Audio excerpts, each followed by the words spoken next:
مرحله نادي الزمالك بقى مجدي، اصابات آه. اصابات زي ما يكون حد داع عليك، لا. ولا زي ما بيقولوا بقى معمول لك سحر؟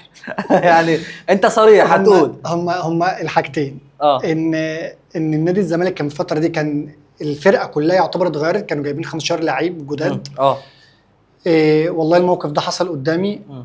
كان واحد زميل ليا بيشرب كوبايه شاي، بعد ما شرب كوبايه الشاي بتاعته قبل التمرين لقى في الورقه، لقى في كوبايه الشاي، الكلام ده انا قلته قبل كده، ورقه فيها كلام لوغاريتمات كانه سحر او حاجه. مم.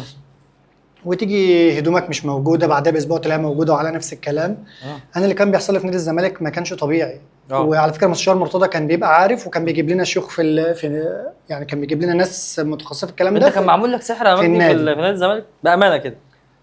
اعتقد يعني اعتقد لان اللي كان بيحصل لي اه بيحصل لي غير طبيعي. يعني انا انا فعلا كنت معاصر الكواليس ساعتها، وكنت عارف ان في لعيبه من جوه الفريق بتعمل لبعض فعلا بالظبط الحاجات دي. انا اتمزقت 6 سم في حاجه، انا لو بكلم دكتور عليها قال لي ما فيش يا ابني حاجه في الطب اسمها كده.